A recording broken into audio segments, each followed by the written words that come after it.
Welcome back to episode 13 of Just Two Guys Talking with my co-host John Hey George, how you doing? and a friend of mine, Bradford. How are you, Bradford? Hey, George, I'm doing good. John, nice to chat with you. Yep, great to meet you, Bradford. So Likewise. we've got Bradford on because he has gone independent as a frame builder, and I want to ask him a bunch of geeky questions because, well, that's what we do on this podcast. We kind of nerd out a little bit, right, John? Absolutely. And, Absolutely. and we're metals type of people, so this is cool. We want to talk about Perfect. metals. I thought I'd get started with a little bit of rapid fire. All right, Bradford. Here we go.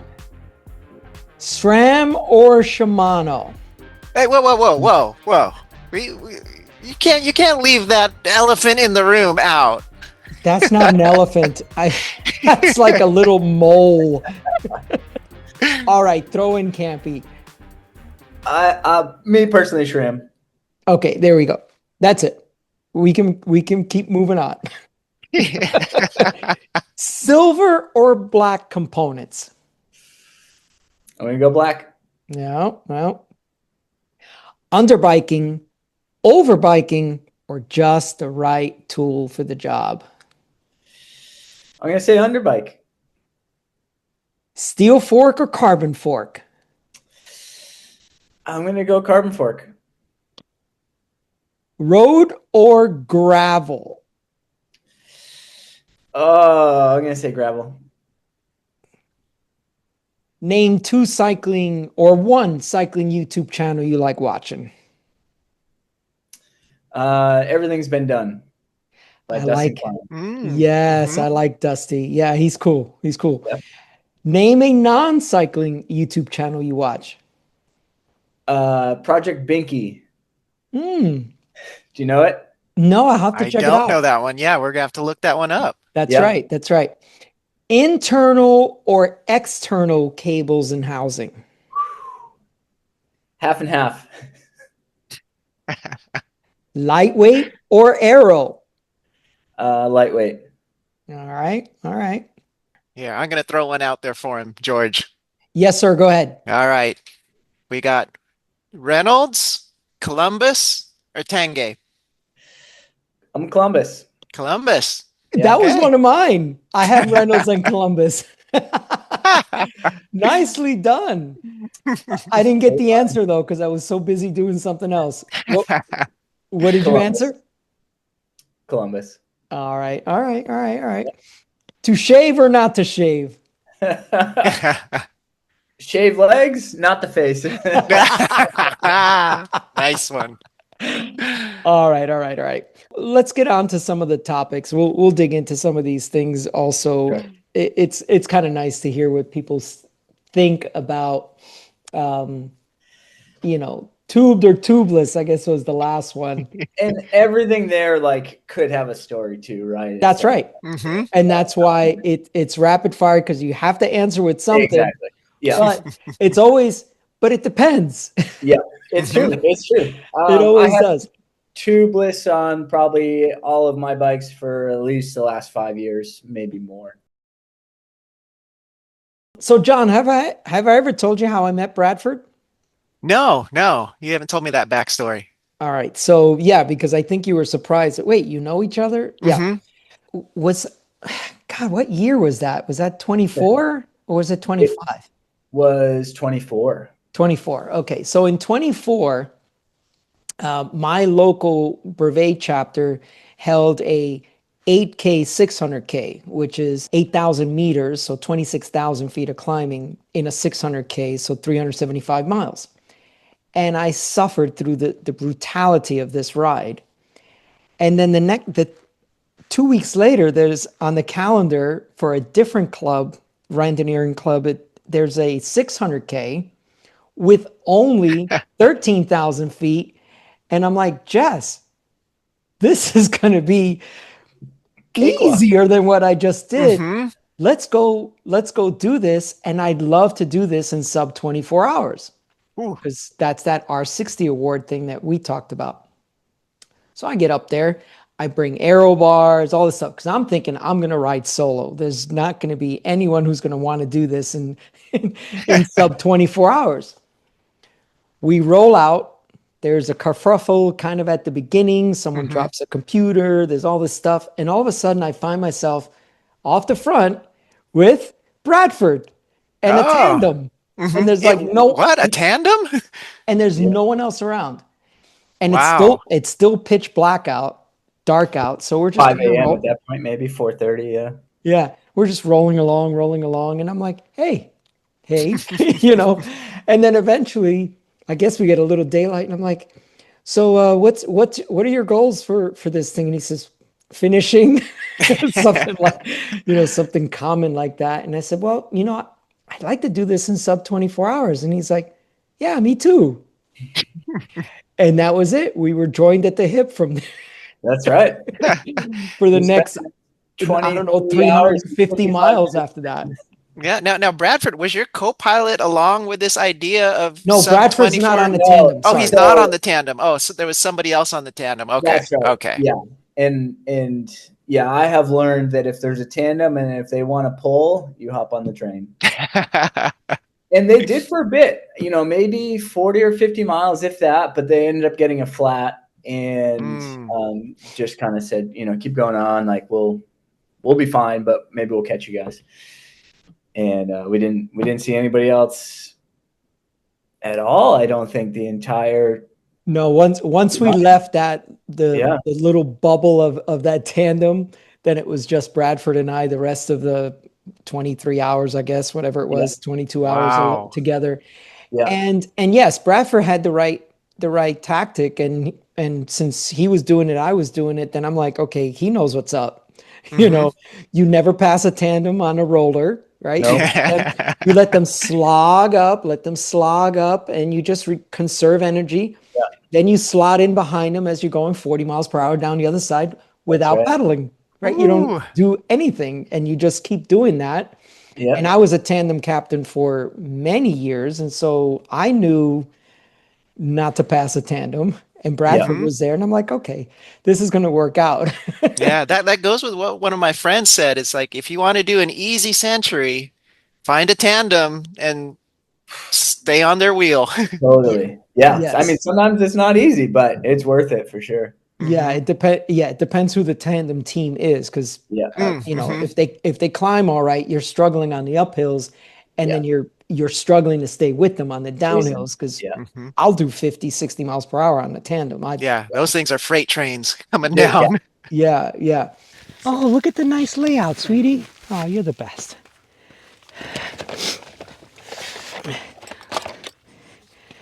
Make sure you are in the frame. I can't see that far. Okay, what can I do for you? Let me, well, you do your thing. Here, top this guy off with just put another scoop or two in there. So we're going to see you in another 11 or so miles. soon. And then from there, that's the 100-mile stretch without any controls. So, Check it your phone. There are stuff. We'll pass some stores if we need anything. yeah. I But mean, we don't. If we don't need to, then we can just keep going. yeah. Phone's at 65%, so Okay. I'll attach the charger at the next stop. Okay, babe. Thank you. Yeah, Bradford is all about efficiency like I am. I love you, babes. You look wonderful. Do you like With my your little- shirt? I love your shirt. It fits, huh? Yeah. Good. Okay, babe. I'll see you later. Later, girl. Bye! I'll see you real soon.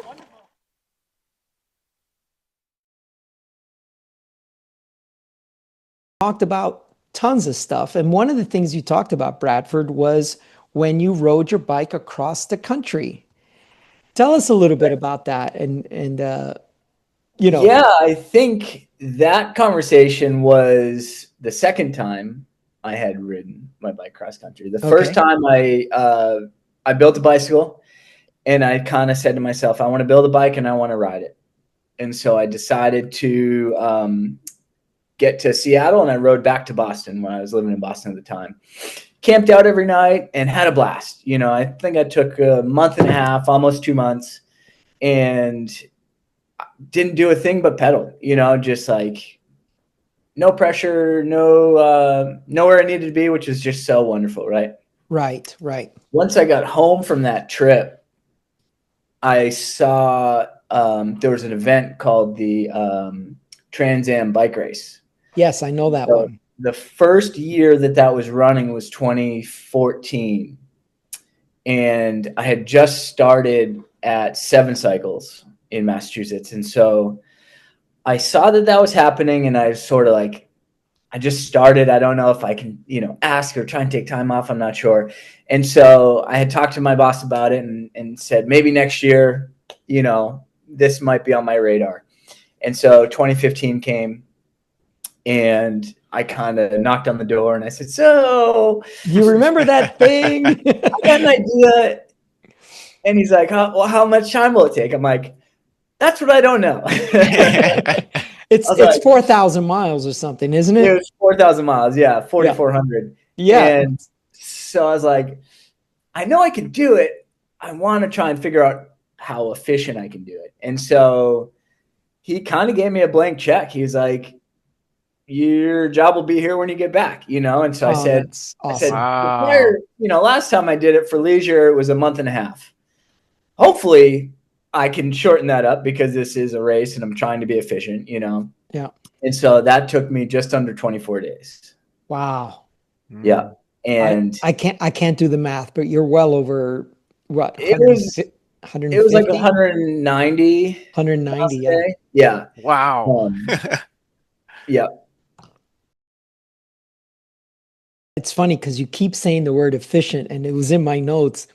One of the things that I really enjoyed about riding with Bradford was there was no fluff when we stopped at a control, when we stopped at a convenience store. It was in, out, get your stuff.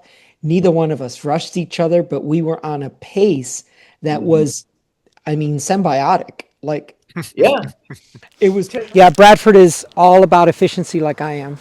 I love you, babes. It was to not perfect. know each other and to come together, in a parking lot in some random motel at 4 a.m. And to be in sync as much as we were is pretty special. Yeah, and Jess knows it too, because Jess knows I can't really ride with too many people. So she's like, that really worked out for you, didn't it? And so, yeah. And then, go ahead. Sorry. Yeah, there's probably two things there, but one, I probably wouldn't have been as efficient without your help and Jess's help and fueling and feeding through your product, which is amazing. Thank you. How are you doing on, you want a scoop of nutrition in there? Yes, please. Or are you talking to Bradford? Bradford. Oh, I'm sorry. I'm just going to put one in. So, where are you from? All over. Right now I live in Goleta, actually. So we'll ride right by my house. But one of those funny things is when some of the efficiencies that I've ridden with other tandems, they'll have 7 water bottles on their bike and I have 2. Yeah. And so it's like, you think about getting water and they're already gone, right? So you're like, oh, gotta go.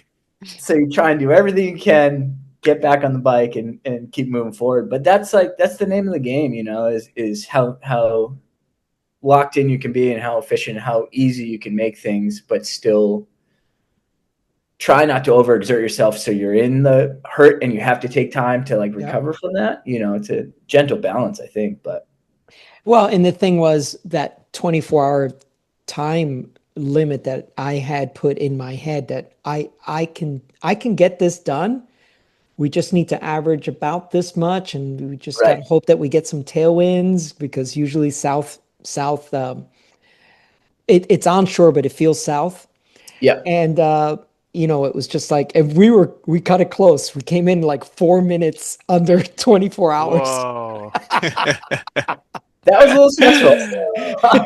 That was the funniest part, is everything was so smooth and running great that when you get to the last 15 miles and you're you don't know where you are, and you're looking at the route, you're looking at the time, you're like, are we gonna make it? Are we gonna make it? Yeah. That was stressful.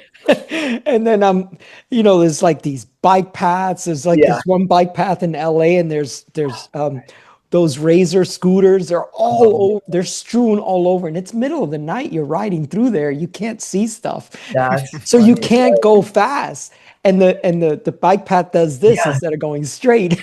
Yeah, that's right. You're just like pulling your hair out, like, come on, come on, come on. Yeah. But everybody else rode that the next morning at 10 a.m. Yeah.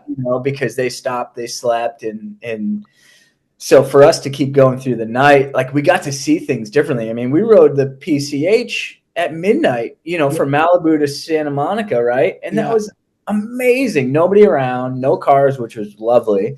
But nobody else got that experience, right? Right. Everyone's doing the same ride, but like you said, based on what time they're getting to each one of these segments, it's a different experience. And what John, you may not know, is at about 400K, they usually do like a little hospitality thing. And so people will spend a couple of hours there, 2, 3, or more, getting a nap because you got 40 hours.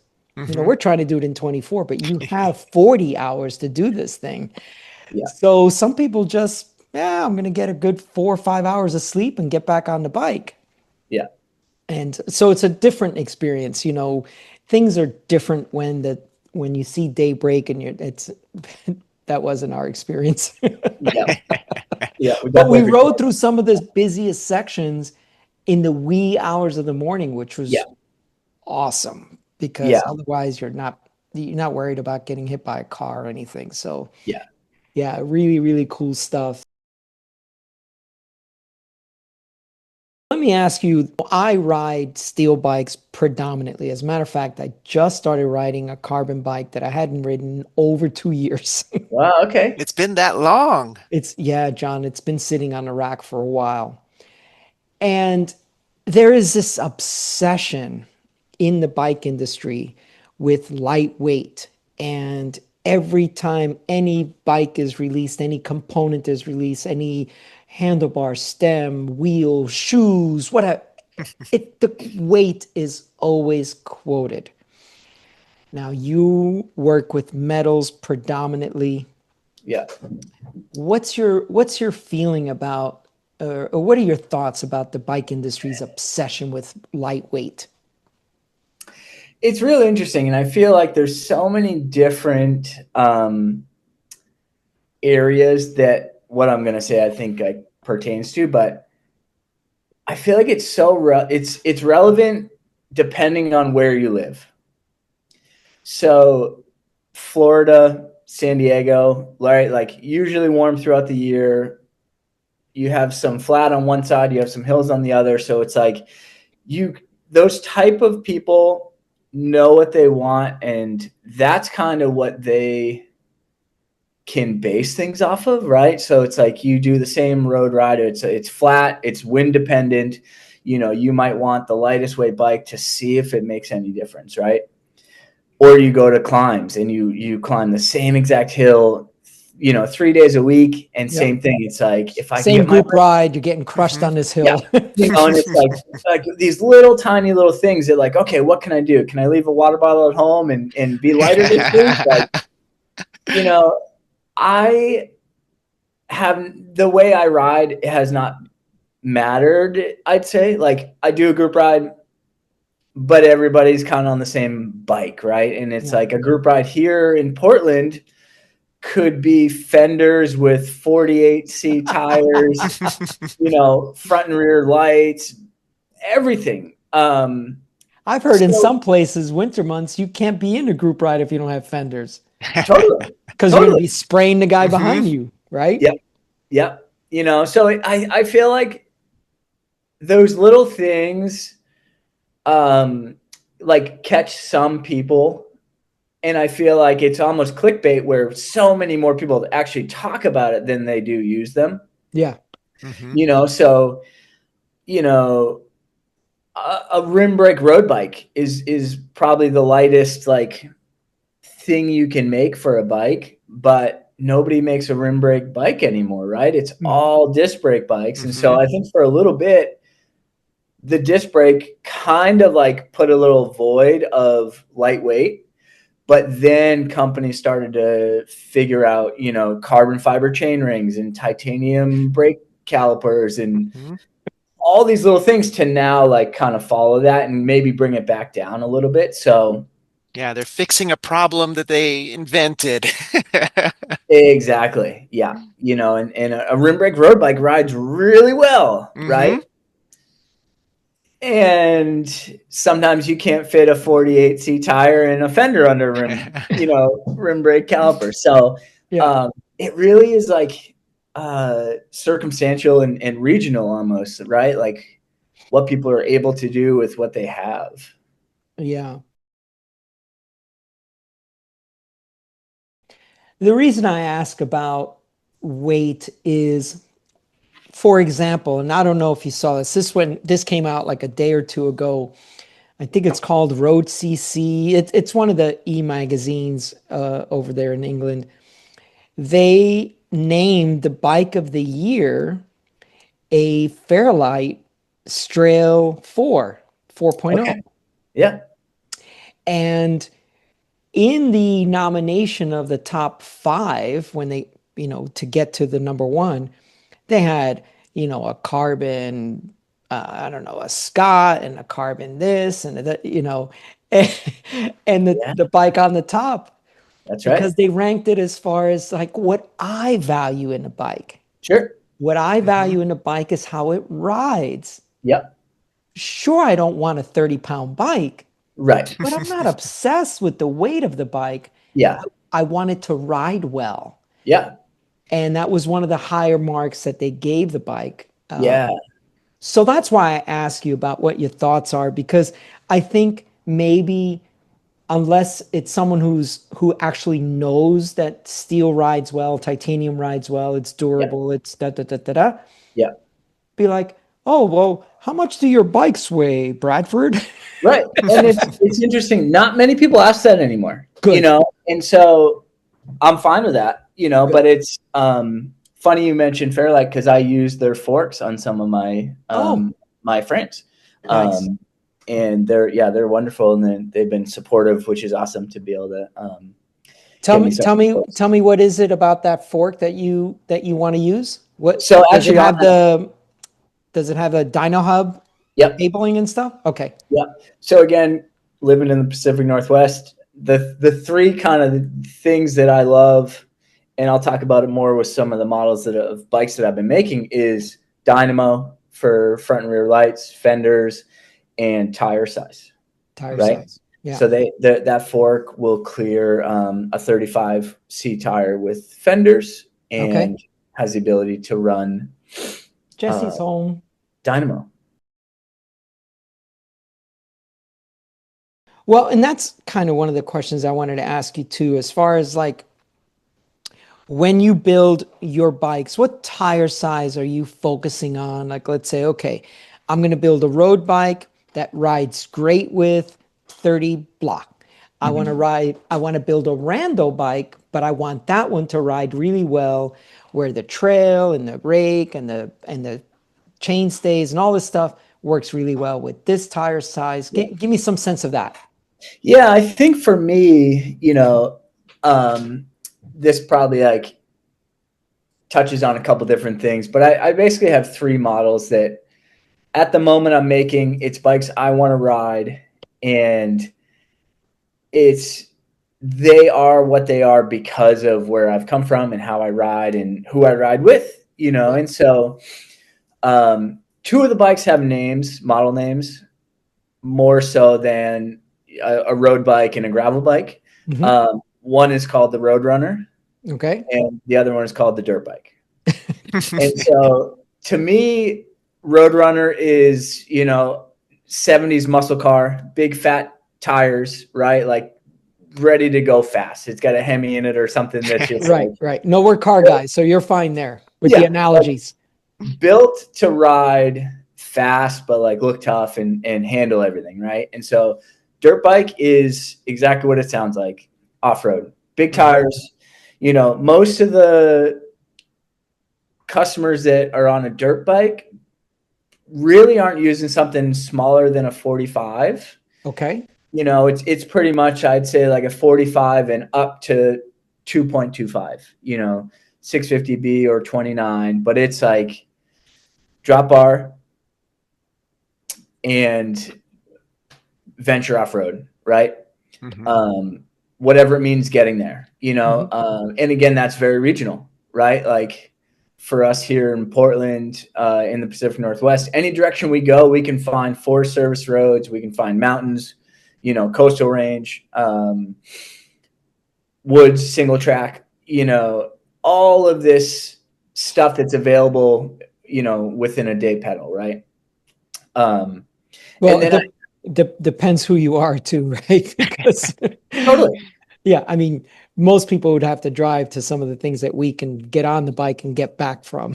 For sure. Yeah. And that's an option too, right? You could drive 30 miles out of town and go for a 60-mile, not see anybody all day and not see any pavement all day, That's cool. which is amazing. Yes. And so the road bike is for me, it's like a 32 to a 36 or 37, like kind of, I'd say 32 to 35 is like what I'm building that bike around. And again, Okay. it's that same fork from Fairlight. So it tends to like give you the confidence of either having dynamo lighting, fenders in the off season or something. But that's like essentially the go-to road bike, right? Like for us, what tire size, if you recall, what tire size were you riding when we were together? I was on 32s. Okay, and I was on 30s. All right. Yeah. Yeah. And so that's your go-to tire size now, 32 on your road bike? Yeah. Okay. Yeah. And then I have a cross bike. We do a lot of cyclocross racing up here, and that is sort of for us here, it's like a 33 to 37, C tire, but the fork will usually clear like a 38 or a 40, depending on what I do. Yeah. And so that's kind of the middle, right? So I typically get kind of like what I think is the full range of tire size, like 3 different bikes. You could do 3 different things, but they also could kind of blend across each other a little bit too, if you wanted. Yeah. Yeah. And when I watched the Stinner interview, you talked about, building a rando bike for someone going to Paris Brest Paris or something like that. What are some of your thoughts on what makes a rando bike different from a road bike? Small subtle things. As you said, you hopped back on your carbon bike that you've been off for like 2 or 3 years, right? Sometimes riding that, 200 miles is not going to be as comfortable as a steel or a metal bike, could be. Sometimes that's tire size, sometimes that's components, wheels, seat post, saddle, handlebars, stem, right? But when you start to like look at what you're doing and why you're doing it, that's when you can kind of cultivate what you want, right? And so I kind of joke and say, like, people walk across the country. I decided to do it on a bicycle, and I made it in 24 days. People made it in 18 days and 15 days. Like, there's all these different ways you do it. Sometimes it's efficiencies and what you're comfortable with. Some people didn't make it because they got saddle sores. They got, numbness from their hands. So, like, there's a whole lot of little things that can really compound and create troubles along the way, right?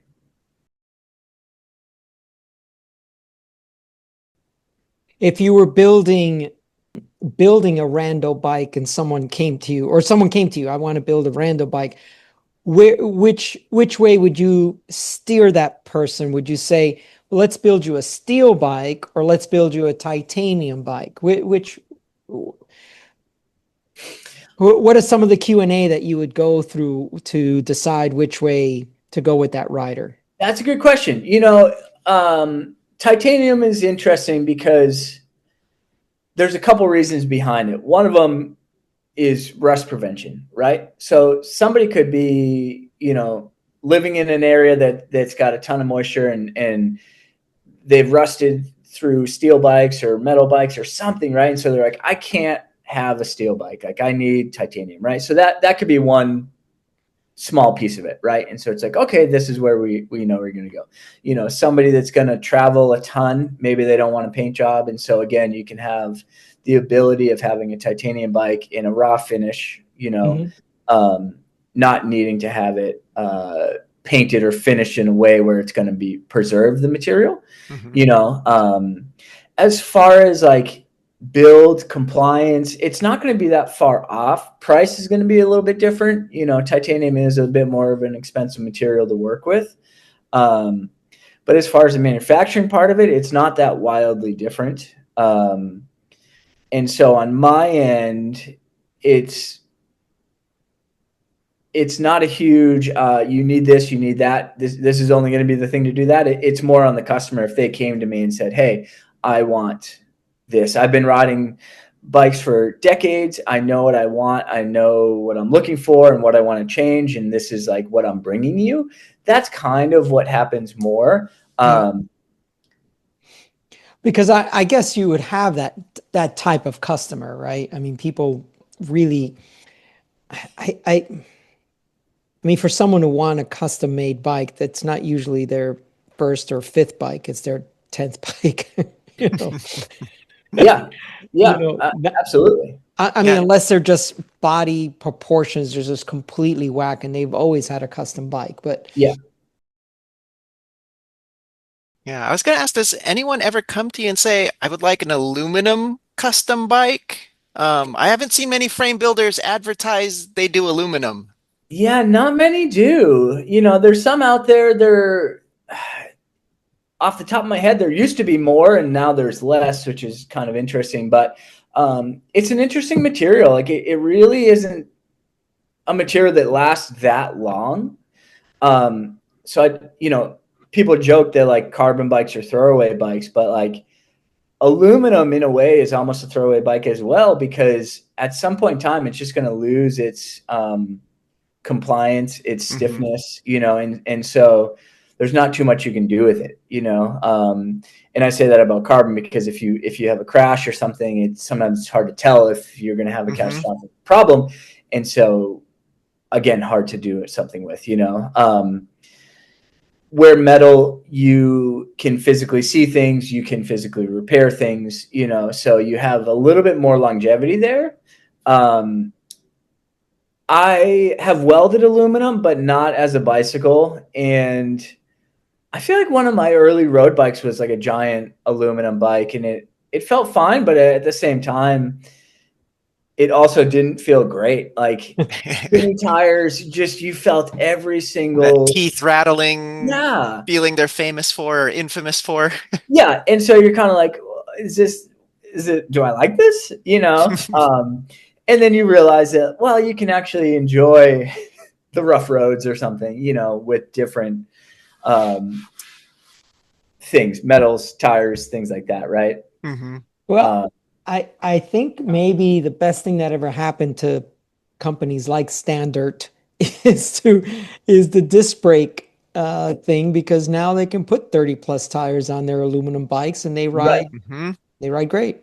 And those look really great. Like, I'd be curious. I have not ridden one. Like, I don't know the last time I rode an aluminum bike, so that could be telling too. But yeah, like those bikes look awesome. Like, I think they did a great job. They kind of remind me of the old Cannondales, and I always loved those, like the CAD 10s and 12s. Like, those looked great. I always wanted one, and didn't get one. But I was lucky enough to have one.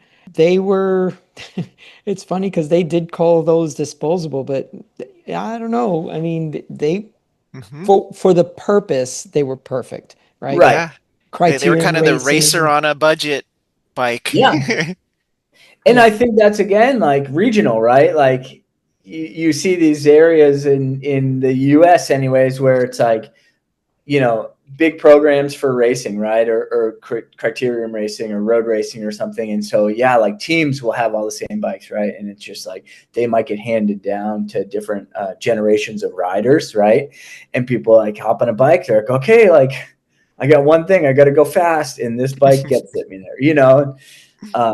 Like, I think, again, they have some purpose. It's just a matter of what you're doing, where you're doing it, and how you want to, right? Yeah, yeah. We see titanium seat posts, we see titanium stems and all that. I mean, is there any value added there? Is there ride quality added there? Is that just part of, fleshing out the whole bike with titanium as much as possible? I think it's a bit of, yeah, like completing the build, right? Completing the look. At 7, we did a lot of stems, we did a lot of seat posts, and it stemmed from a dealer that we had in Korea that would buy a bunch of bikes from us, and they basically wanted the full kit. And so we decided to make a stem and a seat post, and we put it on stress tests. It did fine. It wasn't anything wild. They look great. I think there's like a lot of stuff people are doing with 3D printed, 3D printing stuff for tie that is really expanding like the look of a TIG welded, stem, right? But then C post, you see the same thing, and it's 3D printed, and it might not look as clean as some of the carbon stuff, or I've always liked the Thompson, aluminum stuff. They've looked great. Yeah. Have you had an opportunity to ride those titanium seat posts? I haven't, so I don't know what they feel like. I have, but I could not tell you. Yeah. It didn't leave a lasting impression on you, It did not leave a lasting impression, no. Well, that says enough there. And these things, they get pricey to get a titanium seat post and Yeah. stem.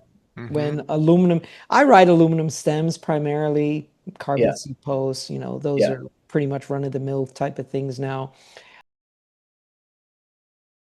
Repairs. Is that something that's fun and interesting for you, or is it just something that's just pays the bills, kind of?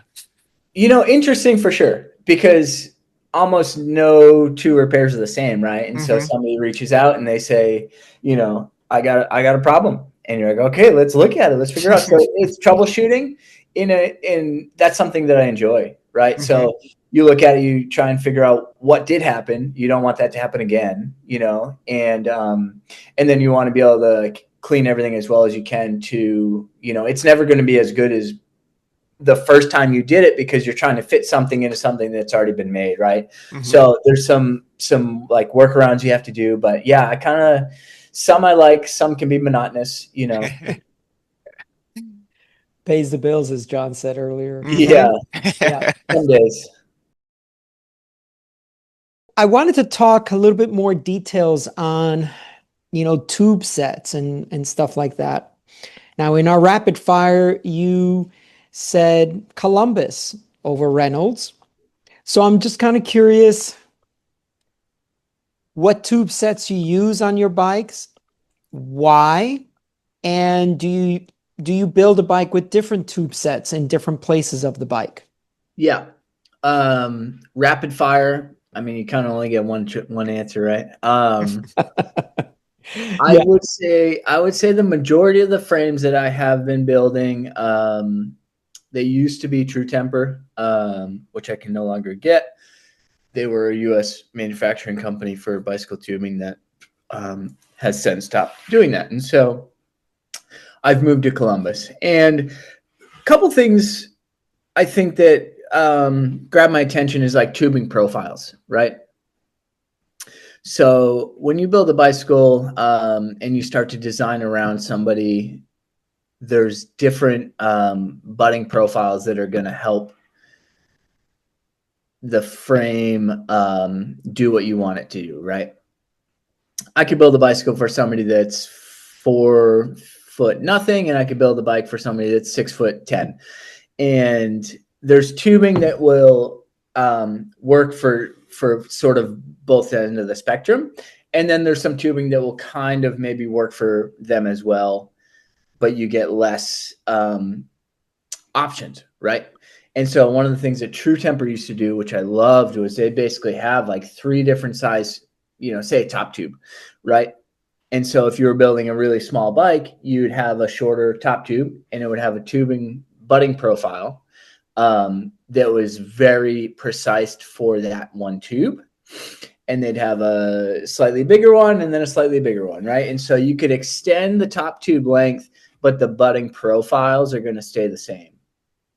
Where Reynolds, they tend to have one length tube, one length budding profile. And then when you use that tube for a small bike versus a large bike, you start to kind of figure out what you can do with the butts given that length tube, if that makes any sense. Yeah. Yeah, So what so I'm, or go ahead, George. you first, John. Go ahead. Oh, okay. I was going to say, it sounds like that with the Reynolds example you gave me, if you have a tube that's yay long, but your bicycle frame is only needs a tube like this, you're basically chopping off that profile that the budding profile that Yes. you're trying to preserve. Yeah. Well, It's not which would that be the Be the strength. ends. Yeah. exactly. And so what you can do is you might have a thicker tube, and that is kind of okay, but it might not give you the compliance that you want. Mm-hmm. Whereas when you have a company that really dials in those profiles, you can get a thinner tube, say in the middle, and then have the thicker ends, the right thickness that's going to be able to be welded, not distort too much, not cause you any trouble. And so you get the full benefit of it, right? Mm-hmm. Mm-hmm.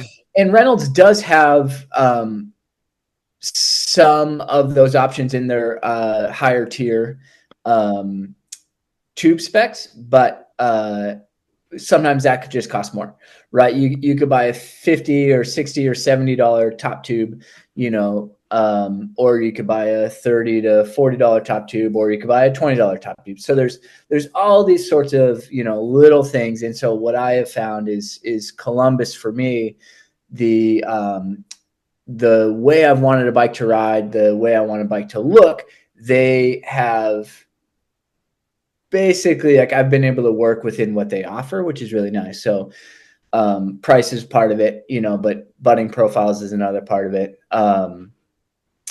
And how they cut, how they sound, how they weld, those little things all play a factor in it. And yeah, George, you had asked, like, there's definitely times where I might use a Reynolds, seat tube or down tube or something based on a bike I'm making. Maybe the rider, fits a certain, dynamic that I'm trying to hit, right? So I want the bike to perform a certain way.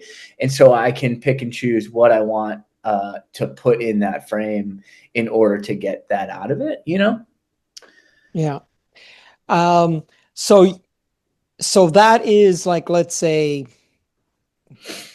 is that heresy when you're doing a Reynolds this, but you got the rest of the bike Columbus? Is that is that a dirty little secret? Yeah, sure.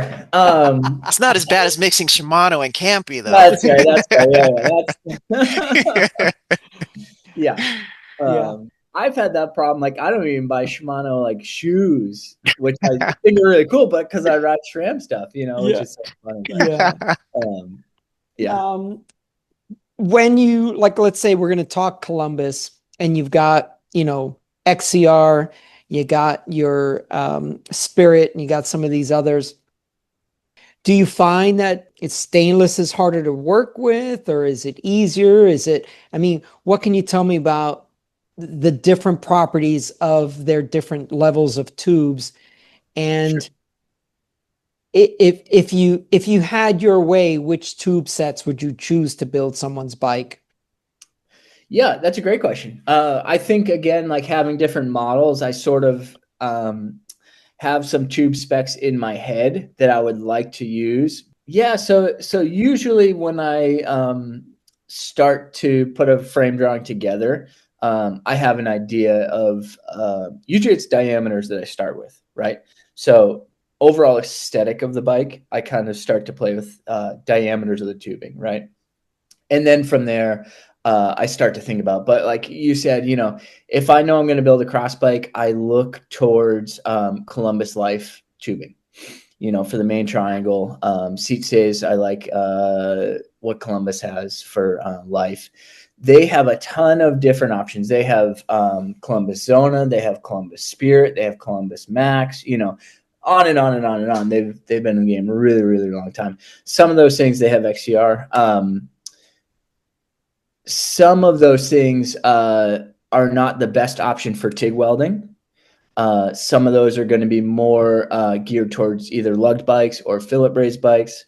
And so I don't tend to look too far knowing that right off the bat, right? And then another part of that is a lot of different tubing profiles. So some shaped tubing, bi-oval, hexagon, teardrop, all sorts of different types of tubing that, again, plays into the overall look of the bike. And so I sort of, I think, have found the way I want to make a bike, and then I look towards the tubing diameters essentially, and then butting profiles per customer. I could say I'm going to make a Roadrunner for 5 different people.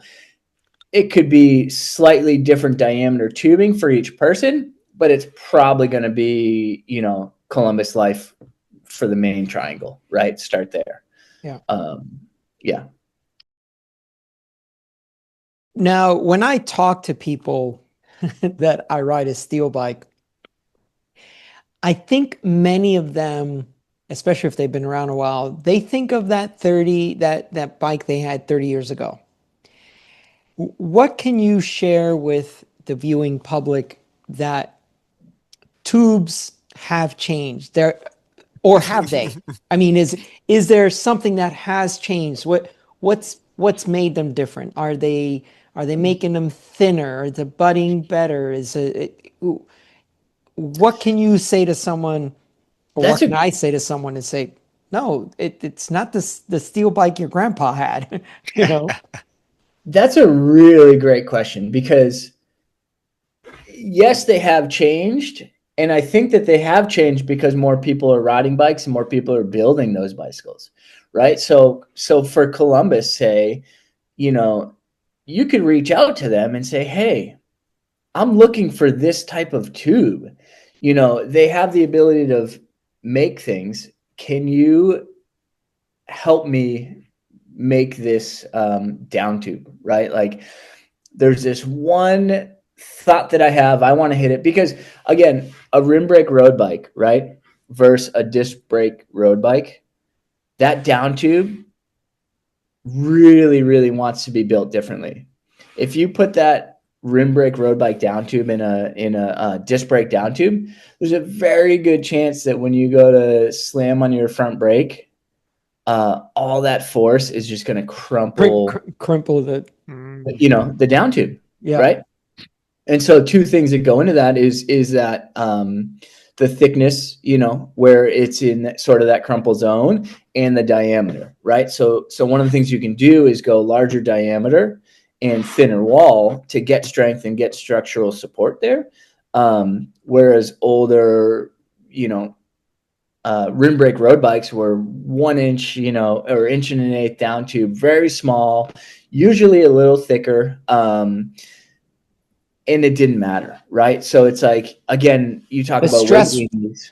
Yeah, the stress wasn't in that same place, or exactly. Yeah. So like the tube is the same, right? It's still a Columbus or still a Reynolds tube. They've just been able to progress with kind of the industry in a way, right? And so one of the things with that is the feedback of builders and companies trying to update things, have things, last, right? You don't want to be a company and have a bunch of Reynolds tubing and every single one of them break, right? Like, that's no good for anybody. Yeah. So if you can work with Reynolds to design a tube that's going to help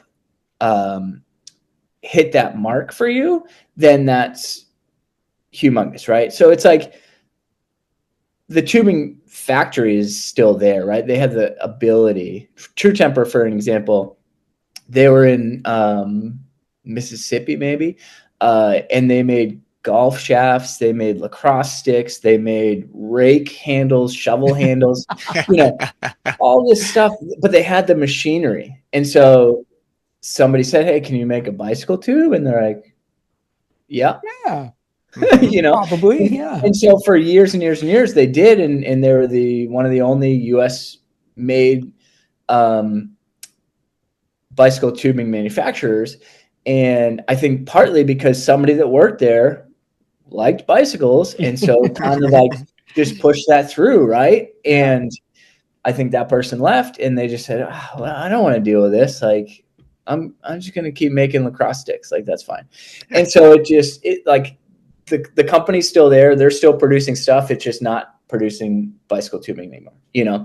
So things change, but a lot of it is, I think, from input, like other people building it or people coming to them and saying, we're looking for this. I think a lot of people that design and have bikes made in Taiwan, same thing. They say, hey, can you make this head tube for me? It's weird. It's not, round, it's oval. And they're like, yeah, sure. We have the ability, so I think a lot of it's just input, of what people are doing and what they want and seeing if it's worth it to reproduce it, Yeah, one of the things you talked about was thinner tubes, and the older bikes probably had a little bit thicker.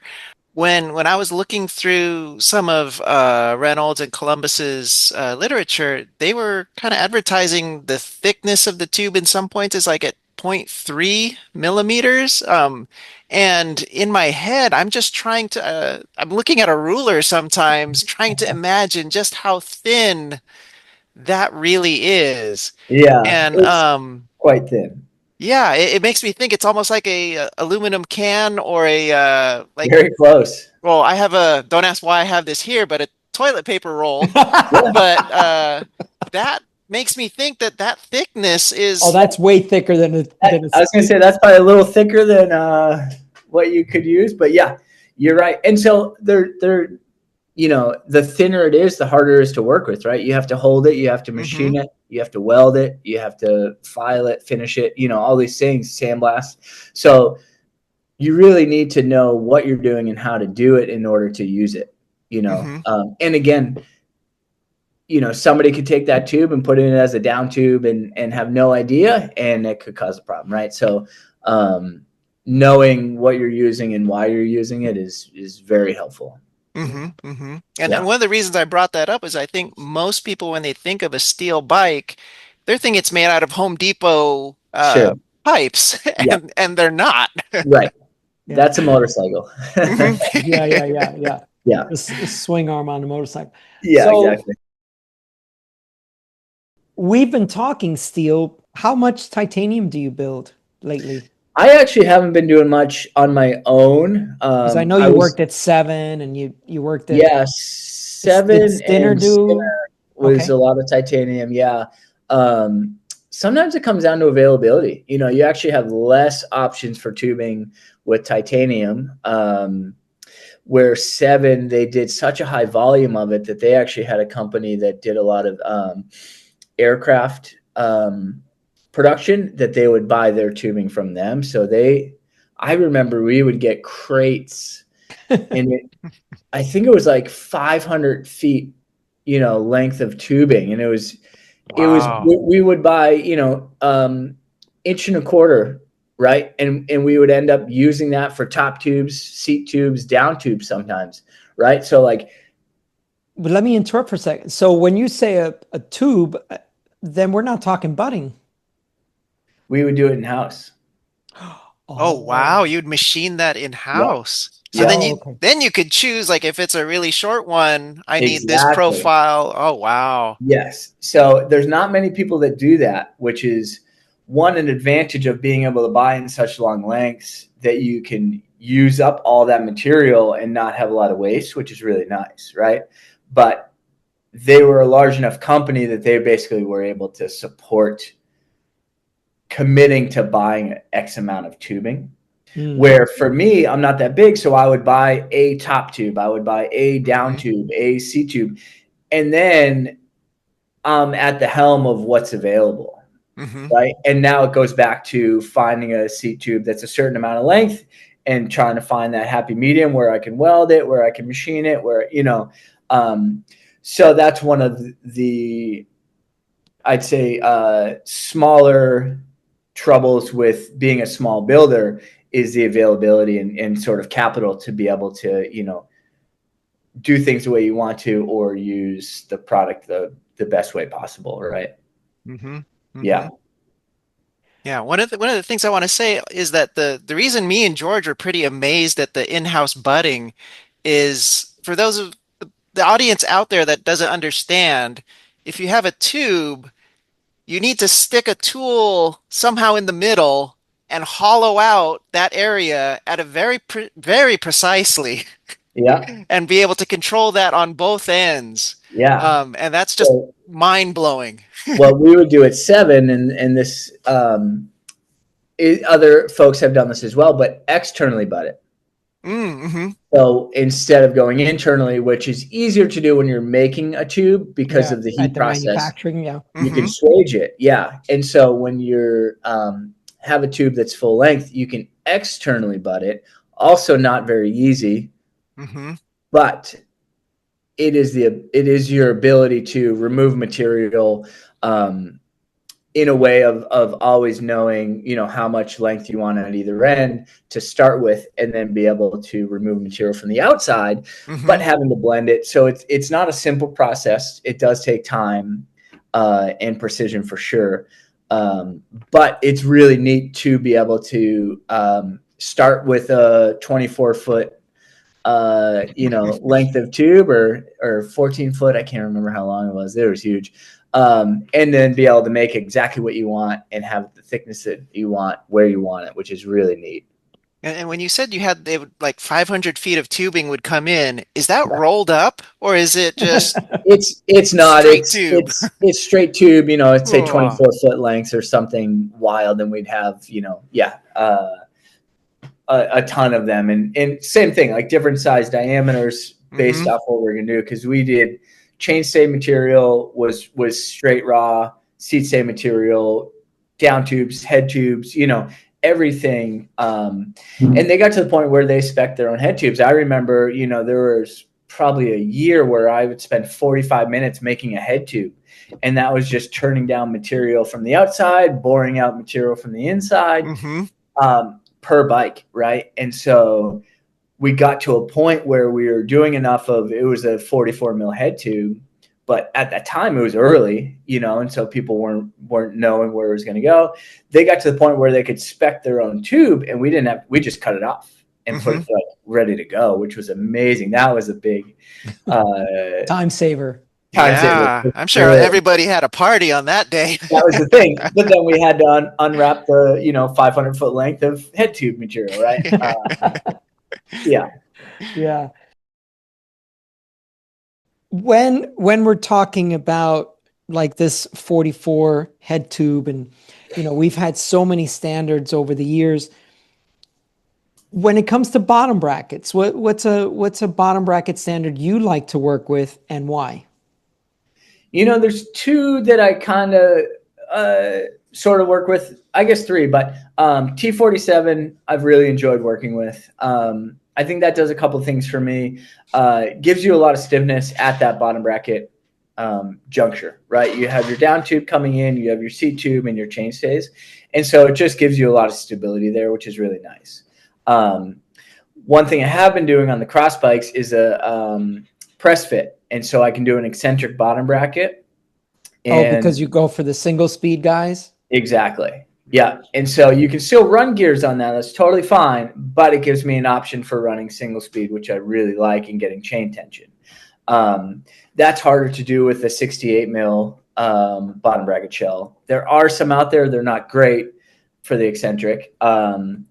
And then on the dirt bike, I've been doing a wider BB shell. So it's an 86.5 mil, still T47. So I get all my strength there. But again, it's a little bit of standards. More and more companies are making new bottom brackets, bigger bearings, all sorts of those little things that, like, are trying to have an edge or a grip on the, component manufacturing, right? Yeah, I've not had God, it's almost embarrassing. I've not had a T47 bike in my shop that, I've done a bottom bracket install or whatever on them. Yeah. Is tell help us understand what is the benefit of that T47 compared to, because I think it's trying to replace anything oversized, but still have some 68 BB type of 68 mil bottom bracket Yeah. characteristics. I'd say like first off the bat, you got bigger bearings, right? And so I think that whoever designs bearings said bigger is better. Well, Chris King is the one that came up with this T47, right? They were a very early Okay. proponent in the T47 world. Yeah. Yeah. I believe it was a carbon bike manufacturer that was trying to solve maybe a problem or just update on Yeah. because there's so many bottom bracket standards, right? Like That's why I'm asking you, like, what do yeah you got to hone, you got all these options, you got to hone it yeah down to like, I want to be good at building bikes with this. yeah and honestly, like for me, I like the manufacturing side of the T47. Like it's a bigger surface. For welding is really nice. To get into tight places is really nice. But being able to gosh, yeah, it's funny, like I don't know the origin, like I think that it did develop or did come from a carbon bike manufacturer trying to fit something, right? And I think then you can go to marketing jargon of like, well, it has this and it has this and it has this. Is it better for bigger tires? Is that maybe what? It's not better for bigger tires. Okay. Well, I think that one of the benefits is you can get a larger bottom bracket spindle, right? And so that you can get more strength from. You can get, lighter if you go larger diameter, right? Things like that. So like SRAM Dub, yeah. their spindle is like a 29 millimeter Easton and Yeah, because they couldn't go 30 like every. right, exactly. Right. But now you have 30. And so it's like you still have, I think, a large enough bearing that kind of works well with that larger spindle. And everything, it's the same system. It's just oversized, like from a 68 to a T47, still an external bearing. So let's stay in that section still. Everyone's going to these short cranks, these 165 and smaller, and you're 6 foot tall.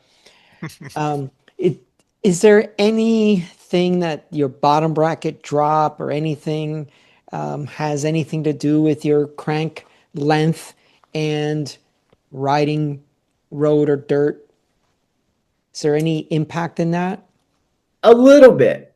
There's a lot that can happen with like say bottom bracket height, but then tire size, crank length, like all those things do play into factor, right?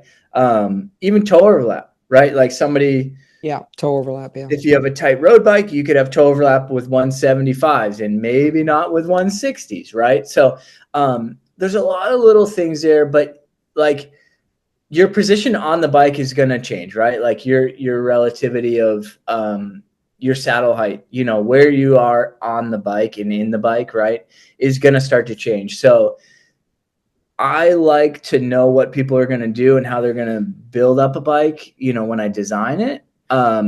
Whether that's tire size, right? You could say, well, this bike fits, up to a 50C tire, but if you're running a 32 on it all the time, that bottom bracket height is going to change, right? And that could affect the handling of the bike. And then you go to play with cranks, whether it's long or short, that's also going to affect it.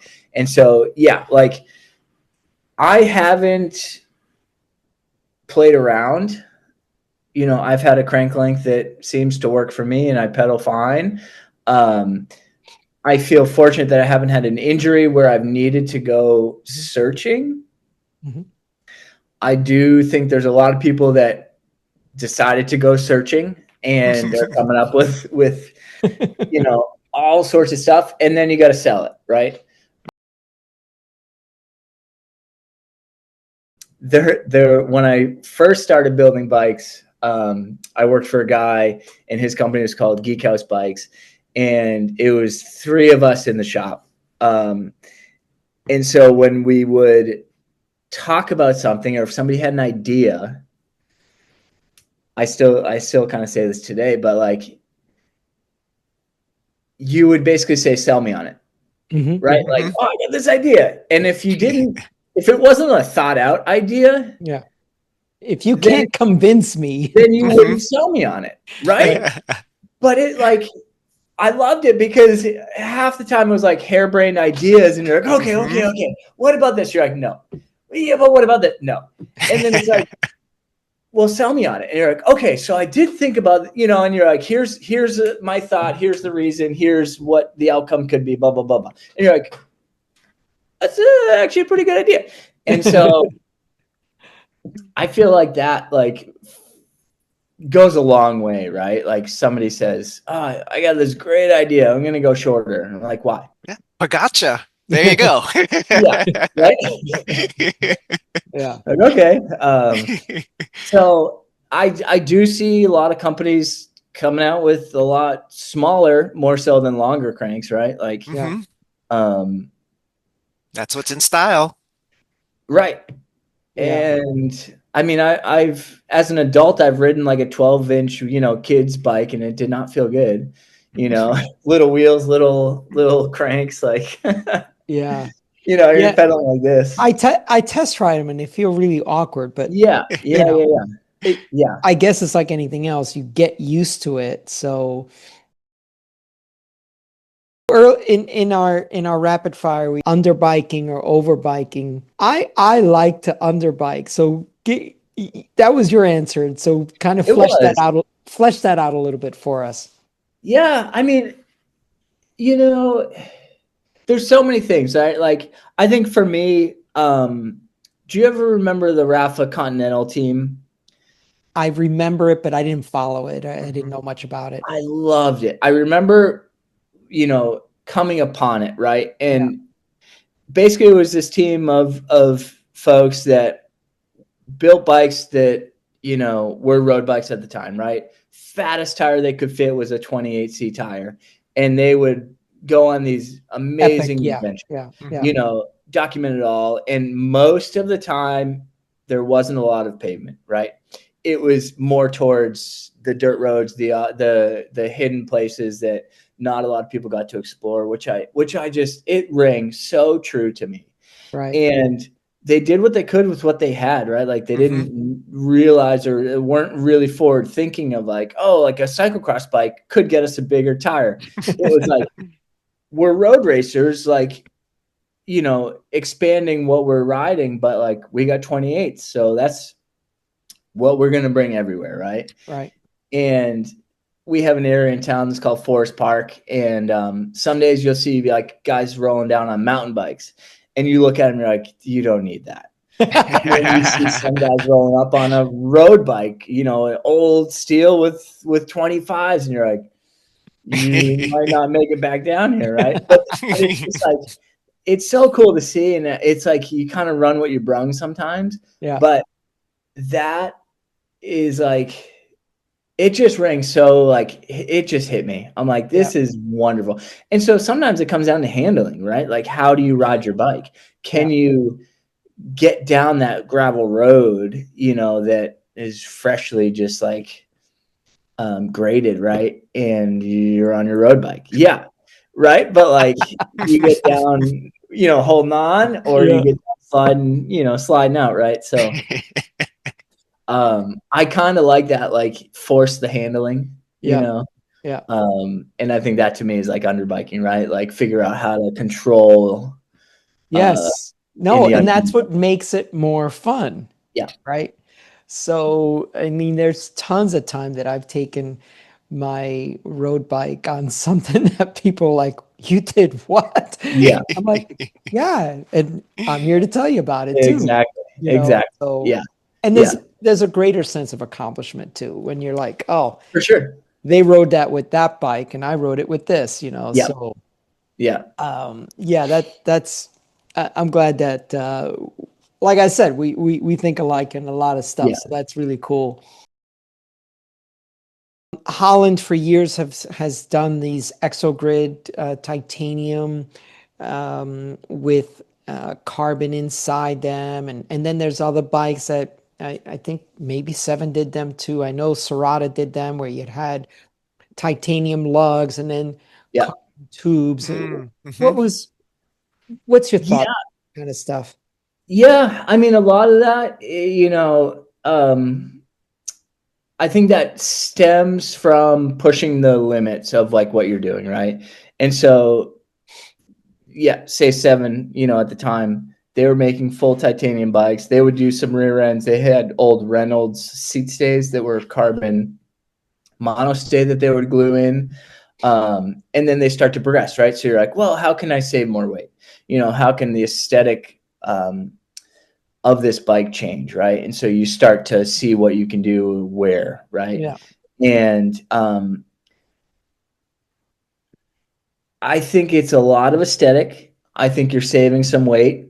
I feel like the bike packers or backpackers, rule of thumb is like you save grams to save ounces, right? Is that, or the other way? Like grams for pounds, right? Like Mm-hmm. all these little things from different places, and then it adds up to be a little bit.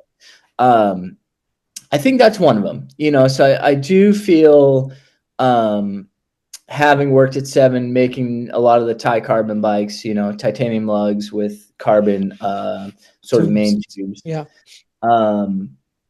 It's a different process. It's interesting. Again, that tubing, we would have it made and it was pretty thick, I'd say. There might be people doing stuff thinner, but like the bike still weighed 3.5 pounds, or the frame. It wasn't wild. You weren't getting down to a 2-pound frame or something, Yeah. So I think a lot of it is aesthetic, marketing, some weight, but I feel like you do something and you got to sell people on it, right? You're like, Sell me on it, right? that's what you got to do. Because I'm a purist. If I Yeah. I look at a titanium bike, I want a titanium. Mm-hmm. I feel I very look at a similar. steel bike, Yep, I'd agree. I want Yep. steel, right? Yeah. And Yeah. I don't know why that none of that stuff ever interested me, but Yeah. it was the rage for a while. I was just Mm-hmm. curious, maybe even what their durability was and failure rates were. Yeah, I mean, when I first got to Seven, we would definitely do some like seat tube replacements because the glue would come unbonded, Yeah. and again, the nice thing is you can typically get remove glue or remove a tube if you needed to, especially with titanium, you could re-weld some instances like if you needed to, but yeah, it's just a different material, so you do have that trouble too, right? Like again, you could crash, you could hit your handlebars on your top tube and not know if something's jeopardized. I'd say like newer carbon fiber bikes are probably a lot lighter than any of those, Yeah. carbon frames for sure. Yeah. I feel like that some of those tubes you can pinch and you feel them flex, right? Like, Mm-hmm. Well, you talk about the handlebar coming in. I cracked the top tube on a Cervelo R3, just tip over. yeah, sure, Oh, I was going like, I don't know, 10 miles per hour or something like that. Tipped yeah, over, boom, handlebar snapped the top tube. yeah. So, Ugh. I've broken a lot of stuff over the years. So Bradford, one of the pictures that you sent us pre-show was you're holding up a bike with a made ribbon on one of your mm-hmm. bikes. Tell us about that. What's going on there? Yeah, that was a surprise to me, but Made 2025 was a local hand-built show, or not local, but a hand-built show that was in Portland, Oregon. Has been for the last couple of years. Will hopefully continue to be for years to come. But they had a award for People's Choice. And so they did a survey, and people could choose, from all the builders that were there. And I ended up winning third place for People's Choice. Nice. Yeah, congratulations. Thank you. Very unexpected, which was wild, but very fortunate and appreciative of it. Was this your first show as an independent there? Yes. Ah, so Wow. already coming out swinging. That felt very, very, very good and helpful. Yeah, for sure. Yeah. And that was the dirt bike that I was holding. Okay. My version. And that was for Marie, actually. So okay. That was bike, her bike. Yeah. Yeah. That you built for her. Yeah. That's it. A lot of love. Yeah. Well, that's awesome. That's awesome. Yeah. Congratulations, Bradford. Thank you. Thank you, guys. And you deserve that. In our rapid fire, you chose SRAM over Shimano. Now SRAM's been really pushing it in a lot of areas with their drivetrains and stuff, and so they came out with UDH. I don't know what, 2-3 years ago now. Mm-hmm. They did transmission. Yeah, they did transmission, I think, last year.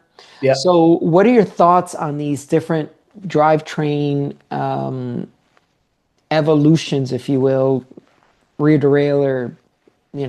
They were big on one by as well. They really made that work. Yeah. Honestly, yeah. Like, I think that SRAM has done a lot of good things that have paired well with what I've wanted, or what I'm doing, or how I'm doing things.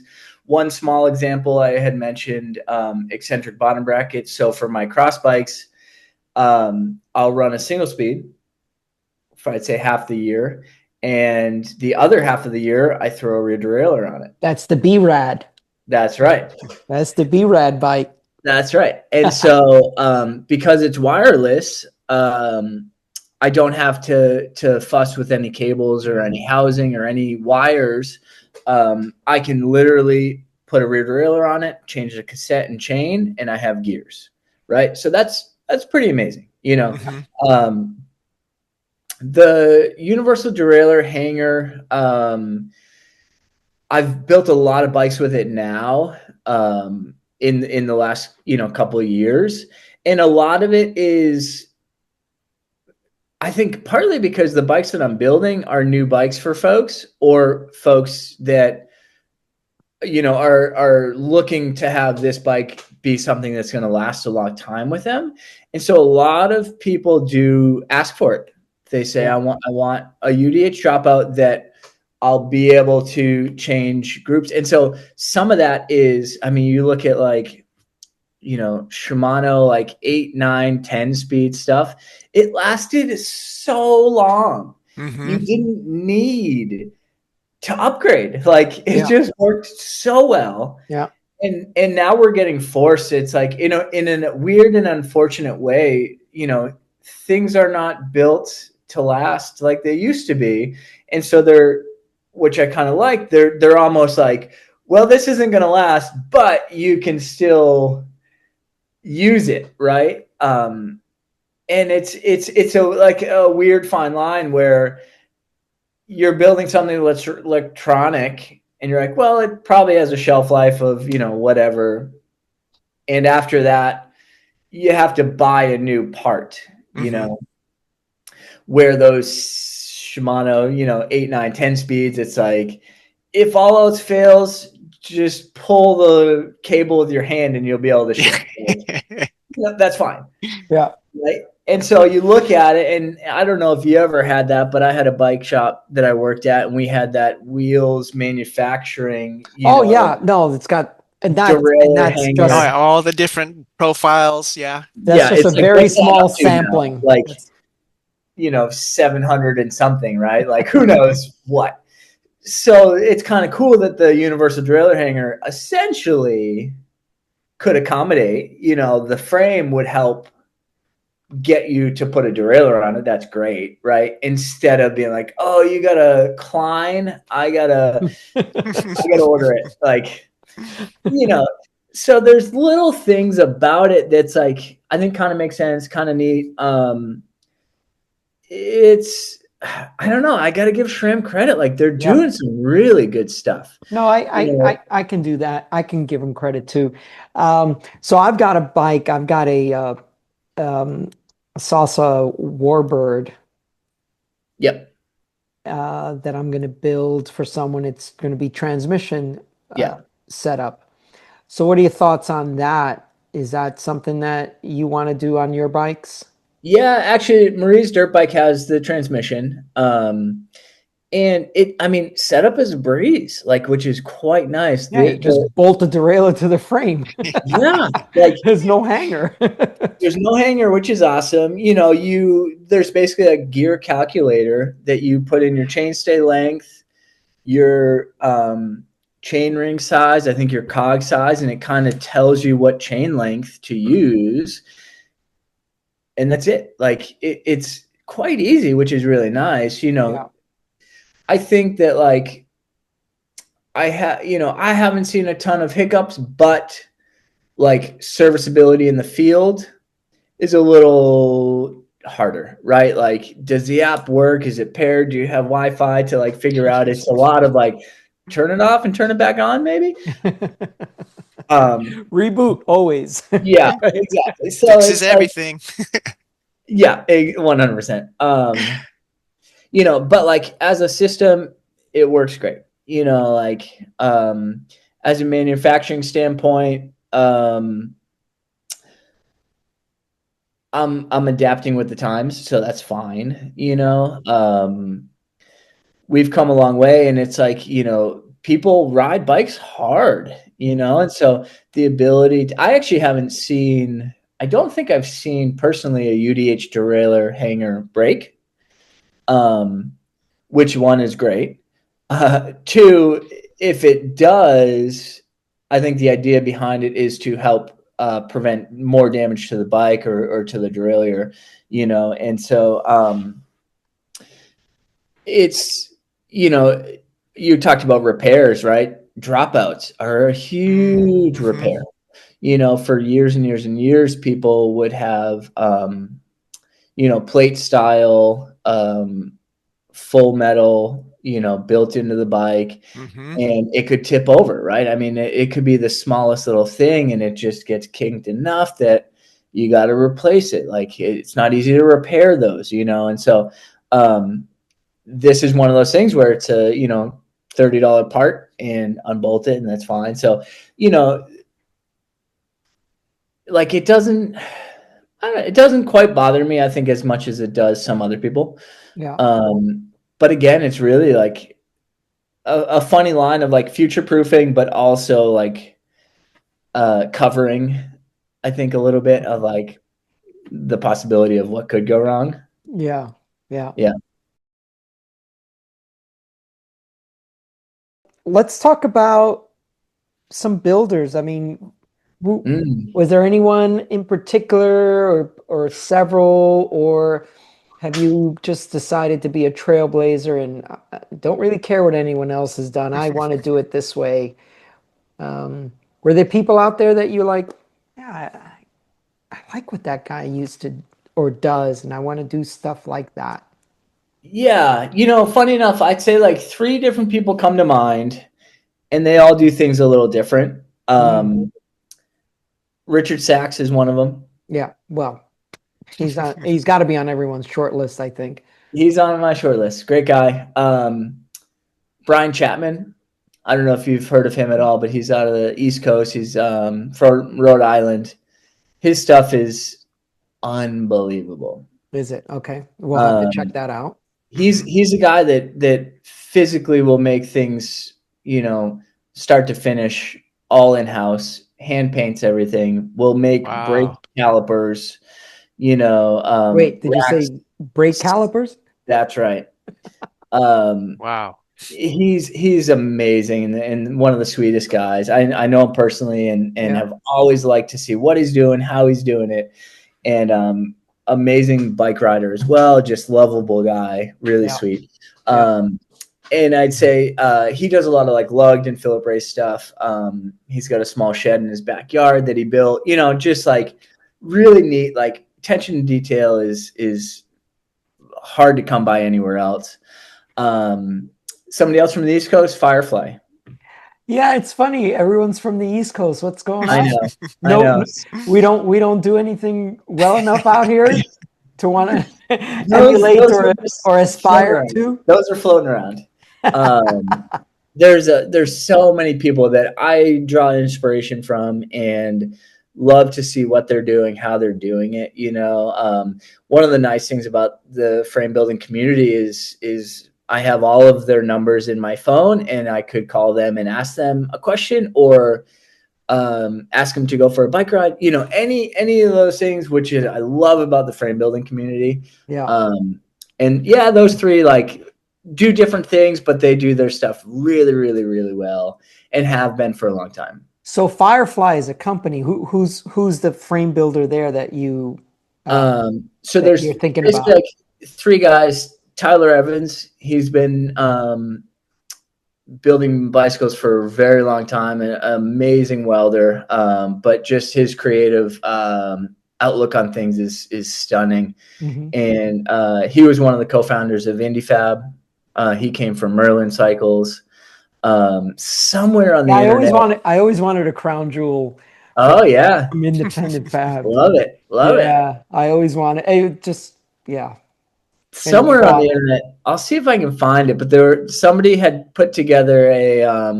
It was a little bit before my time, but like a frame builder's New England family tree. uh-huh. It's pretty kind of cool to see where people are and where they came from and how they got there. You know, That is cool. Yeah.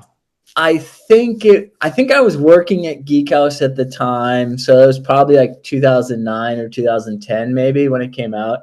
I think it was a guy from like the UK that came out and just like wanted to have a fun project, and so Yeah. But there's a lot of lineage there in New England, which is amazing. Yeah. What they're doing is just like hard to touch, and they're again, attention to detail. And I think they're a small company, but they're not a one-man shop. They have a small crew. I'd say maybe 5 or 6 people, if right, maybe even smaller, at least 3. And that style of business I actually really like. You know, I think having certain people that are able to do their job really well as a business really goes a long way. You know, I've worked for a lot of different companies, different size companies.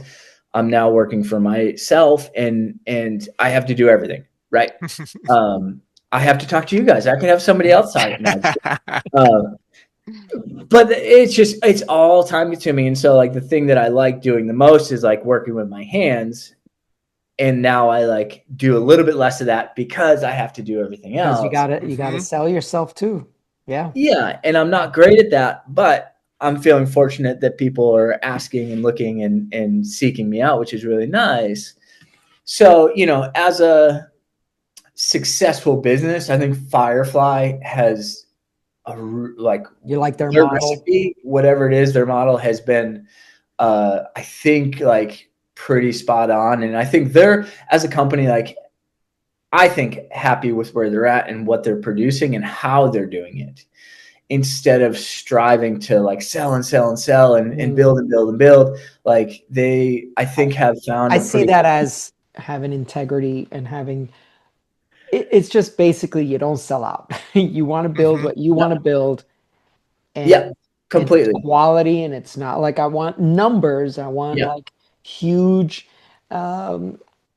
product amount of product out there. No, I just want very good quality product that represents my design. Yeah. That kind of stuff. 100%. And I think for them, like modern day bike builders, like they're doing a really, really good job with it as like a small scale shop. Right. But like, there's not many people like them. And I think the world of them.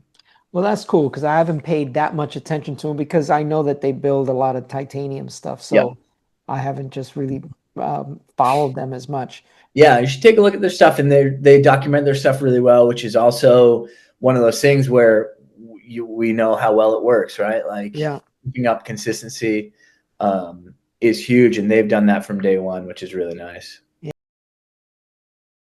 Yeah. So hopefully this gets out to some folks, but how are you currently getting your new business from? I've been pretty fortunate, probably not for the good, but not doing a ton of marketing. But I have had a fairly nice following of folks excited to see what I'm doing. And a lot of it starts with a conversation. You know, some folks will reach out either through my website, afterhoursframebuilding.com, or through Instagram. Made was a really good show for me this year. I do plan on attending Made again this year in August. Yeah, we can move up that rung a couple of more steps, right? That's right. Yeah. Exactly. Move up that podium a little bit more. That's right. Yeah.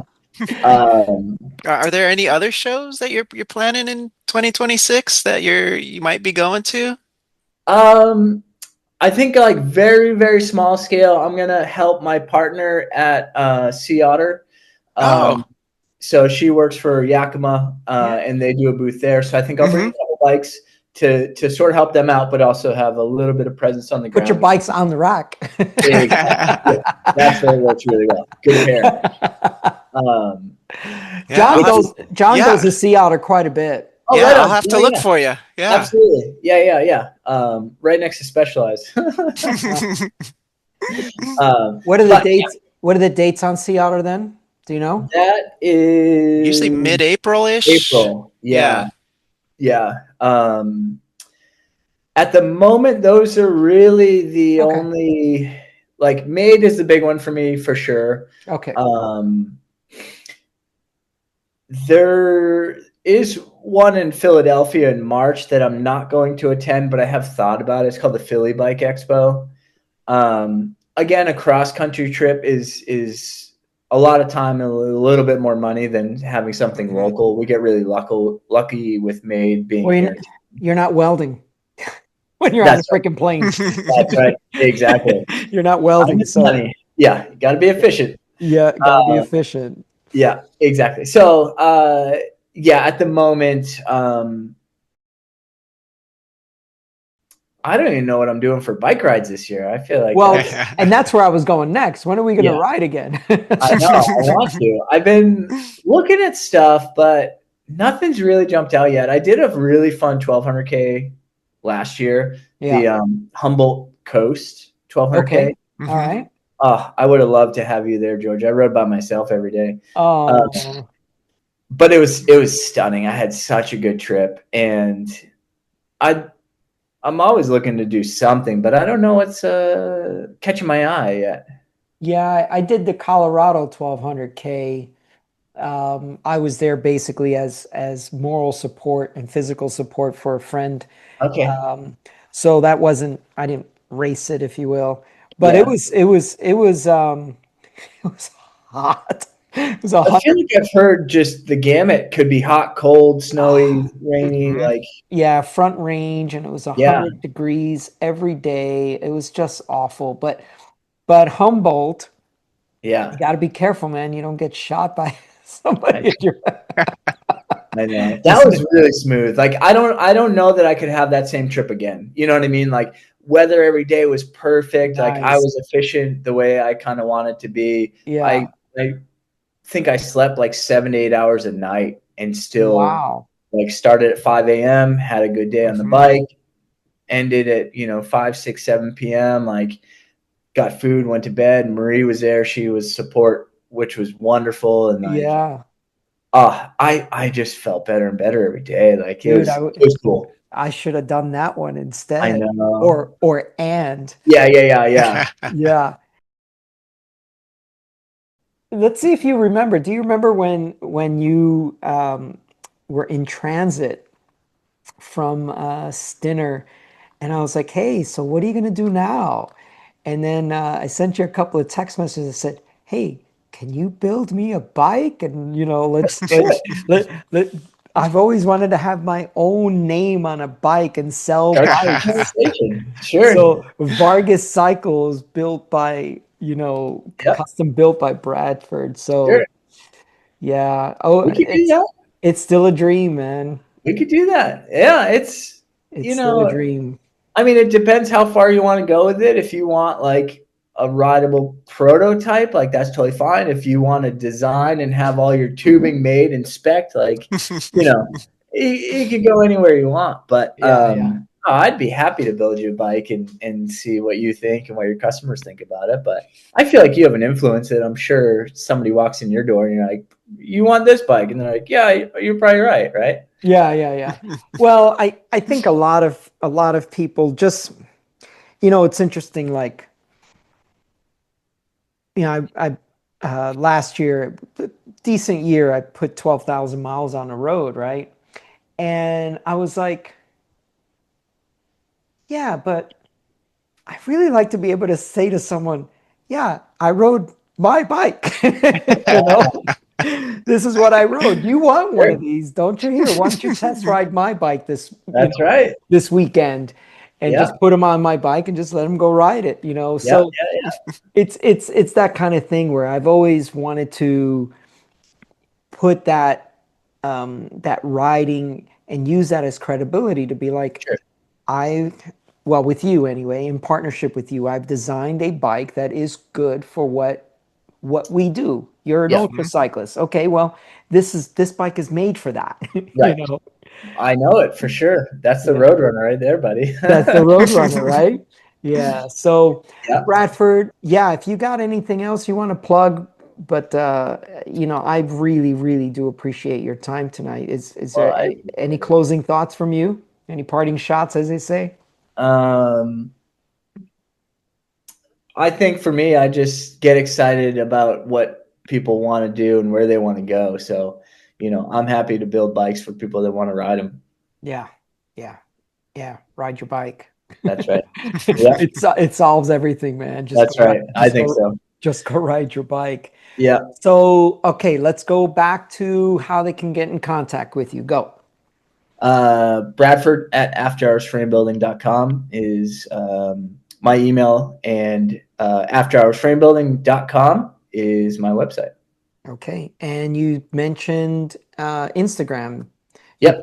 You're putting up some of your work up there too? Yeah, Instagram. I do have After Hours Frame Building on Instagram. You can find me there and see what I've been making and what people are riding. Nice. Oh, and you know what? I mean, we did it over text, but congratulations on your engagement. Thank you. Oh, excellent. Yes. Thank you. I got engaged at a cross race, which was exciting. Bicycle cross race. It was pretty perfect, which was wonderful. And she had no idea. Yeah. And she wanted to know, she was like, what is this going to happen? Which was so good. And we had a bunch of friends around, which is amazing. We both got to race still, which was just fun. Yeah. But I appreciate that. Thank you. Yeah. Congratulations, man. Thank you. All right. Well, that brings episode 13 to a close. Bradford Smith from After Hours. John, thank you for your time as well. Yeah. Thank you both. Yeah, likewise. Thank you guys. I really appreciate it. Happy to chat with you guys today. All right. Thank you so much for watching. Please like and subscribe, and we'll see you up the road.